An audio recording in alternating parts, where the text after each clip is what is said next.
Saudara-saudari terkasih, apakah saudara sudah memulai hari ini dengan penuh sukacita dan punya niat untuk berbuat baik meskipun kecil? Semoga Tuhan memberkati niat baik saudara. Saya akan membuat update setelah kemarin bertemu dengan Bapak Suci. Kemarin acaranya berwawan hati dengan Bapak Suci Fransiskus. Beliau datang jalan kaki dari ruangannya pelan-pelan dengan tongkat karena nampaknya lututnya bermasalah sehingga beliau jalan pelan sekali, kemudian duduk di kursi yang telah disediakan. Lalu Superior Jenderal kami yang baru, Father Chicho, mempresentasikan apa yang sedang kami laksanakan, yaitu kapitel. Bahwa OMI sedang mengadakan kapitel umum dan sudah terpilih jenderal yang baru, yaitu Father Chicho. Dia bekerja di Western Sahara, di Afrika. Kemudian vikarnya atau wakilnya sudah juga terpilih, Antoni Bom dari Polandia. Dan kemudian asistennya ada dua juga sudah terpilih.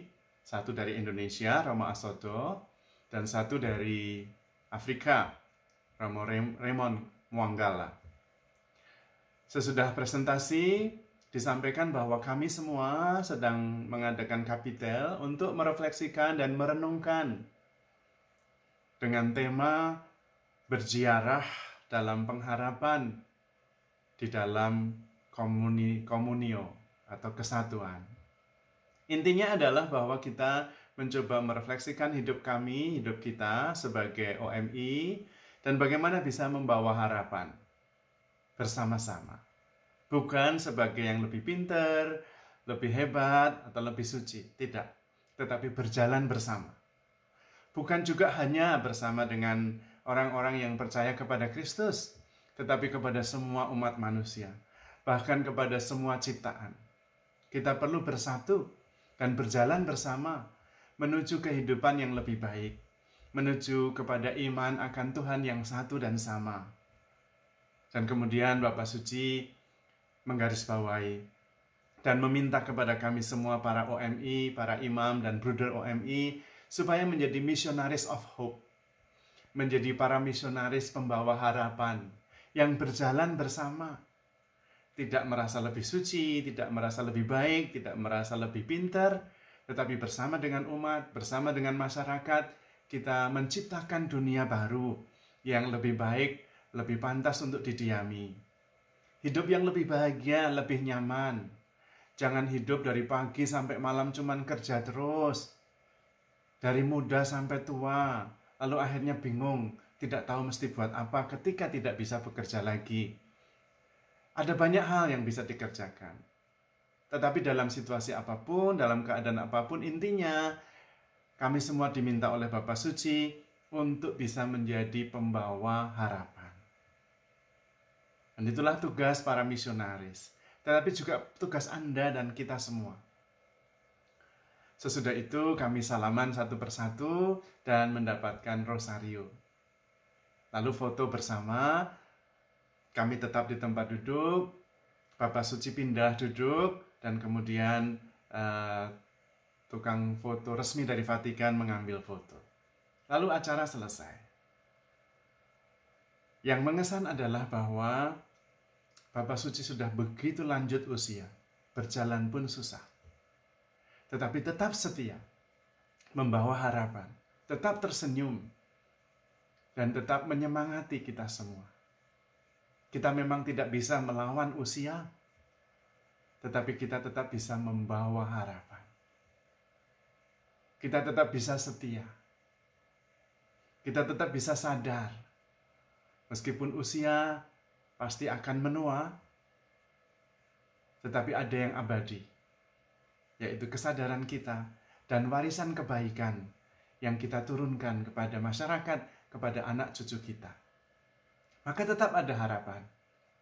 Dan sekarang bukan saatnya lagi merasa lebih pintar, lebih suci, lebih baik. Tetapi sama-sama menciptakan dunia yang lebih baik bersama-sama. Bertumbuh bersama-sama. Tidak saling menghakimi, tetapi berjalan bersama. Menuju Tuhan yang sama, yang merangkul segalanya. Kita semua dipanggil menjadi pribadi yang makin baik. Dan kita bisa fokus pada membantu orang lain untuk juga bertumbuh menjadi makin baik. Tentu dengan menghargainya, bukan sebagai orang yang lebih hebat, atau lebih baik, atau lebih suci. Tetapi bersama-sama tumbuh menjadi makin baik, membantu juga orang lain menjadi makin baik. Kalau semuanya seperti itu, maka akan ada dunia baru, di mana manusianya semuanya baik.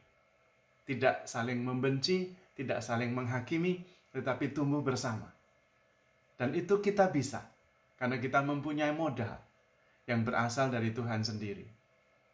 Cinta kasih adalah dasar ketika kita diciptakan, secitra dan segambar dengan Tuhan yang adalah kasih. Kemudian hidup rohani, kita sadar bahwa hidup kita tidak hanya terbatas pada yang jasmani. Kalau saya bertanya, apakah cukup kalau Anda dicukupi secara jasmania saja? Pasti semua akan menjawab, tidak cukup. Ada sesuatu yang masih lebih besar daripada jasmani kita. Dan itu adalah kenyataan. Dan itu juga perlu diperhatikan. Karena itu, Tuhan juga memperhatikan. Mengaruniakan rahmat iman. Mengaruniakan rahmat rasa syukur. Mengaruniakan rahmat untuk bisa mengampuni. Untuk bisa menjadi lebih sabar. Untuk melihat secara lebih luas secara rohani.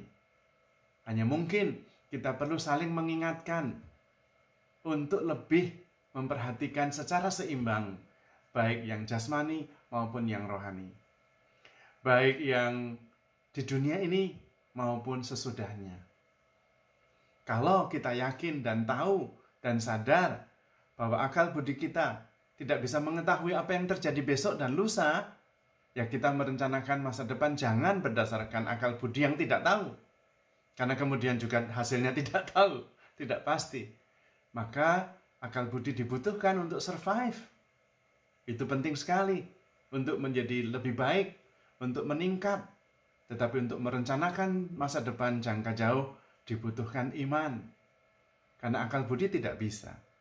Kalau kita tetap menggunakan akal budi, ya tidak akan ada solusi. Karena sudah jelas. Tidak ada sesuatu pun yang bisa kita ketahui berdasarkan akal budi tentang masa depan. Hanya iman yang bisa. Harapan yang bisa. Tidak masalah sekarang seperti apa, tetapi harapan dan iman memberi kita kekuatan untuk maju terus bersama-sama dengan Tuhan, bersama dengan sesama dalam peziarahan yang sama. Karena itu kita perlu menjadi pilgrimage, peziarah pengharapan bersama-sama dalam komunio, dalam kesatuan. Tuhan sendiri berziarah dari Allah menuju manusia. Dan kemudian membawa kita semua berjalan bersama menuju kepada Bapa yang adalah ilahi.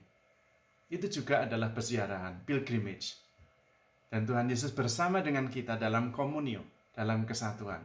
Supaya kita memperoleh kekuatan untuk terus membawa harapan. Masa depan kita adalah masa depan yang penuh harapan.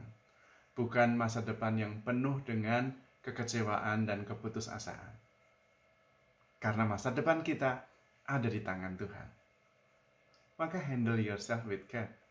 Because you are loved. Tuhan memberkati.